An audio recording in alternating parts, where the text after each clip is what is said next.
Ouais.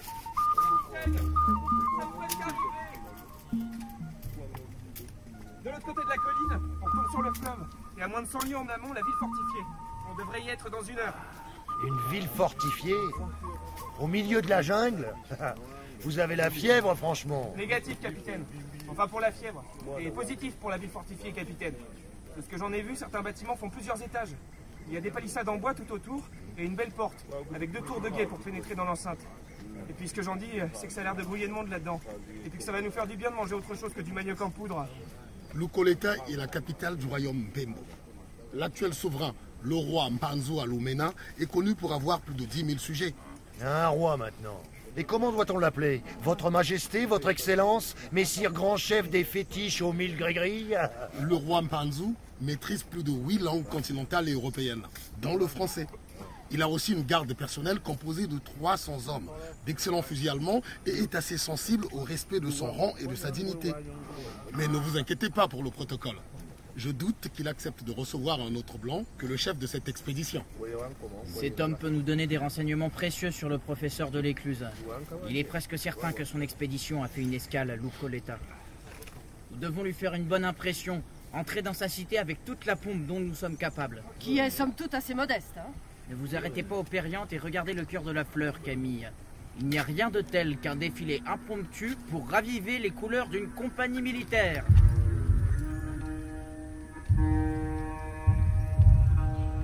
Nous devons être à la hauteur de ce moment historique. Nous resterons ici 2 à 3 jours, le temps de reprendre des forces et de collecter des informations utiles à la suite de notre mission. Avez-vous des questions, soldats? Non, capitaine. Avez-vous des questions? Il se croit où l'inverti? À l'Institut? Comment qu'on fait s'il nous parle cela du pays, monsieur Villiers? Dans mes voyages, j'ai expérimenté plusieurs techniques d'approche avec les indigènes. Je vous conseille de leur sourire gentiment et d'utiliser des gestes simples pour leur indiquer que vous ne comprenez pas, mais que vous êtes honoré d'être en leur présence, que vous trouvez leur village ou leur habit très beau. N'hésitez pas à offrir des petits cadeaux, surtout aux hommes et aux enfants, mais ne vous adressez pas directement aux femmes. Soyez courtois et tout se passera bien. Et qu'est-ce qui nous dit qu'ils nous attendent pas pour nous bouffer? Que le roi Mbambu n'a pas invité son meilleur chef pour nous cuisiner avec du sorgho ou des bananes au miel? Merci pour ce trait d'humour qui vous honore, capitaine. Maintenant, en marche! Garde à vous! Et la musique, capitaine? Mon Dieu, j'allais oublier la musique! La compagnie n'a même pas d'hymne. Peut-être parce que c'est pas une compagnie. Très bien, très bien. Trouvons quelque chose de simple et qui se marche bien. Kariadek, vous pensez à quelque chose?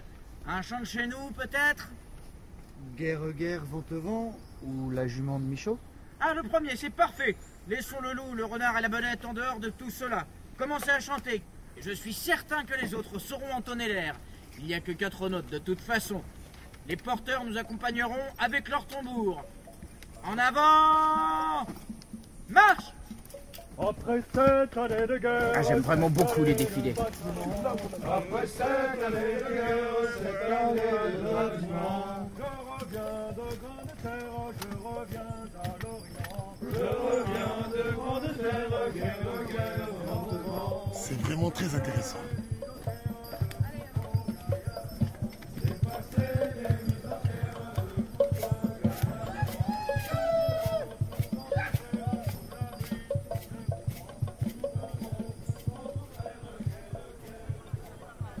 Nashukuru kima kusubiri mbele kibanda ambacho kimeshukuliwa.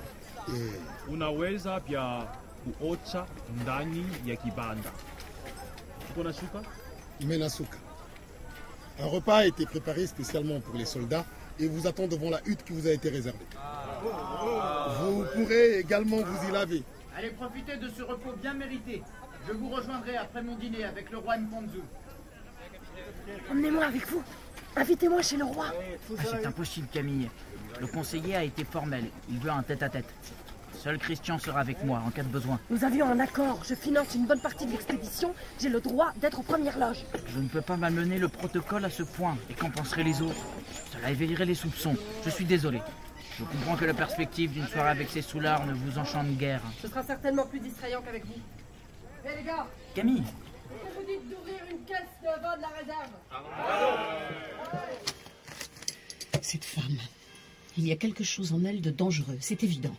Parce qu'elle se déguise en homme? Non, bien sûr. Nous saisirions toute cette occasion si elle se présentait, mais non. Je n'ai jamais vu mon fils aussi fasciné par quelqu'un, aveuglé presque. Comme si elle avait un pouvoir. Ah bah, évidemment, c'est une femme. Et Corentin est le seul à le savoir. Ce doit être grisant. Si elle lui inspirait des poèmes, au moins. Comme votre Baudelaire. Avec ça. Œuvre de quelque hobby. Le Faust de la savane, sorcière au flanc d'ébène, enfant des noirs minuits. Cette Jeanne Duval devrait être canonisée. Solange, voyons. Ma tolérance a des limites. Ce n'est pas parce que vous êtes jalouse que vous devez être sacrilège. Moi, jalouse? Elle ne doit même pas savoir cuisiner. Donnez-moi plutôt la lettre. Je vais recopier les croquis botaniques et les ajouter à mon carnet.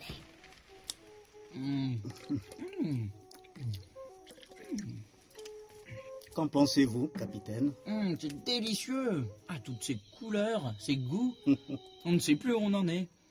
C'est un peu comme vos espèces de fougères ou de papillons. C'est très différent de votre pitance habituelle. Vous savez, moi je viens de Bretagne. Tout ce qu'on y mange est vert ou marron et a plus ou moins le même goût. Sauf le poisson, bien sûr, mais j'y suis malheureusement allergique.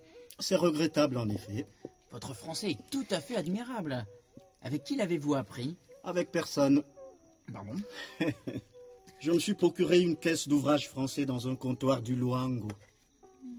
Un missionnaire dont ma mère s'était entichée m'a appris le portugais quand j'étais enfant. Et de là, c'était très facile. Ici, tout le monde maîtrise au moins 3 parlers différents. Et les langues bantoues sont autrement plus complexes que vos dérivés du latin. Mais, sans être flatteur, je dois avouer que le dialecte français a ma préférence. Les petits détails, les irrégularités grammaticales me fascinent. C'est comme... Nzuzi libatindangi, lobananga, mabanga nike wana babenga kankundeni na lopoto. Mokonzi, des cailloux. C'est comme des petits cailloux. Des petits cailloux. Vous avez un palais magnifique, Votre Majesté.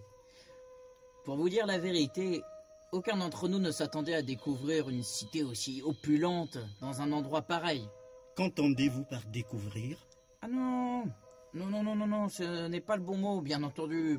Je voulais dire que nous avons été surpris, agréablement surpris, après plusieurs semaines sur le fleuve et dans la forêt, sans y croiser un village, ni même une maison. Vous avez croisé des dizaines de villages et des centaines de maisons dans la forêt. Mais vous ne les avez pas vus. Ah. Lukoleta a été fondée il y a près de 8 siècles, par une autre dynastie que celle dont je descends. Contrairement à ce que vous pensez, elle est idéalement située. Entre la plaine et la forêt, la côte des Zanzibarites et celle des Congo, à la croisée de tous les chemins de commerce. Votre royaume s'étend au-delà de la forêt? Mais ce n'est pas la forêt ici. Juste l'orée du bois, comme vous dites. Il n'y a pas de royaume dans la forêt. Les Batois y règnent en maître, et personne ne peut y survivre sans leur consentement. Mon grand-père est le premier à avoir fait la paix avec les Pygmées, à avoir réuni pasteurs, cultivateurs, chasseurs et forgerons. Ils nous versent tous l'impôt, et nous les protégeons. De quoi les protégez-vous exactement? Des voleurs d'hommes. Depuis que nous avons réorganisé le territoire, ils n'osent presque plus s'en prendre à nos villages. Mais leurs razzias sont encore dans toutes les mémoires. Vous ne vous êtes pas demandé pourquoi vous ne croisiez presque personne sur votre chemin? Pourquoi seuls quelques membres de ma famille sont venus vous accueillir et voir votre défilé? Non, et je m'en excuse. La plupart n'a jamais vu de blanc. Et c'est vrai qu'ils se racontent souvent que vous mangez les humains. Quoi? Ils ont surtout du mal à croire, en apercevant votre caravane et le métal de vos fusils, que les Noirs n'y sont pas attachés par le cou. Je n'y avais jamais pensé. Il est normal que mon peuple craigne le vôtre. Aujourd'hui encore, certains marchands d'hommes sont payés par les Portugais, même s'ils jurent le contraire. Et j'ai entendu dire que du côté de Niangwe, l'un de vos confrères, un certain Livingstone, dîne à la même table que Tipou-Tib, le pire faiseur d'esclaves que Zanzibar ait enfanté. C'est effroyable. Ce que je ne comprends pas, c'est que vos pays, qui s'enorgueillissent d'avoir seuls aboli l'esclavage, nous envoient à présent leurs explorateurs et se remettent à nous chercher des L'époux. À nous chercher des poux dans la tête. S'ils veulent juste savoir où le Nil prend sa source, je connais des centaines de gardiens de troupeaux qui pourront le leur montrer. Qu'êtes-vous venu chercher, capitaine Tréguier? Le professeur de l'Écluse, comme je vous l'ai expliqué. C'est un homme de grande valeur pour la science et pour mon pays. Je vous ai déjà dit tout ce que je savais sur le petit fantôme barbu, comme l'ont appelé mes enfants. Vous suivrez ses traces en prenant la piste vers le sud.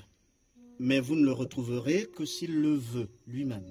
S'il est encore vivant, il n'y a aucune raison pour qu'il ne souhaite pas être secouru. Secouru?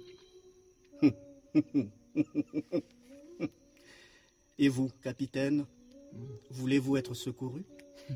Je ne comprends pas. Je vais vous raconter une histoire, si vous êtes d'accord.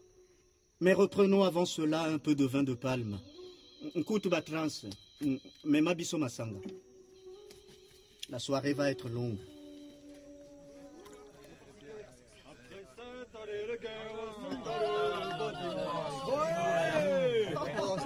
Dis-nous, Camille, comment c'est que d'habiter dans un château, d'avoir des domestiques qui te servent ton vin et t'enfilent ta chemise?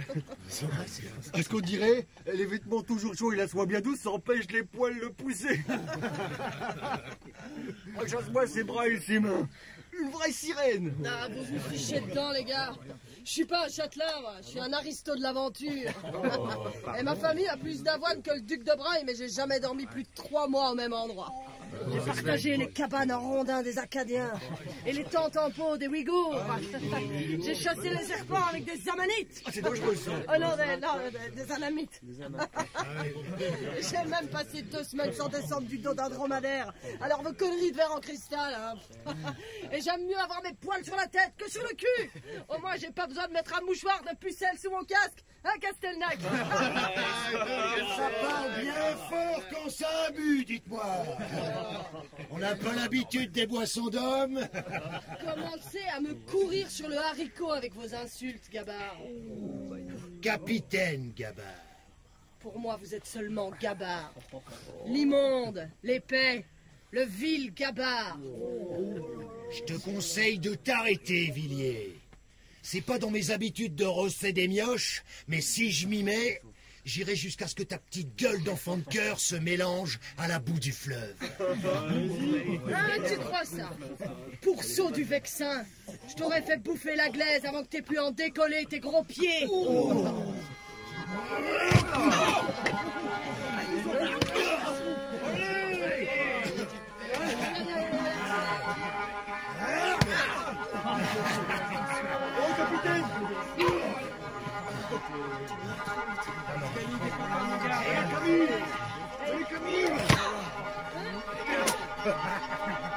À côté.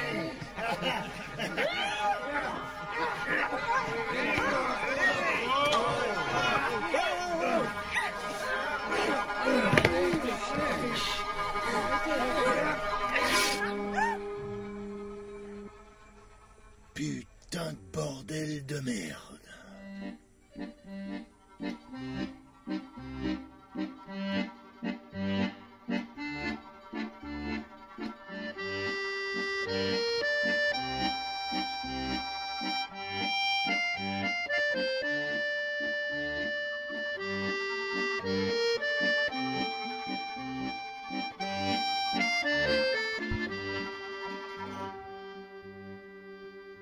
À suivre.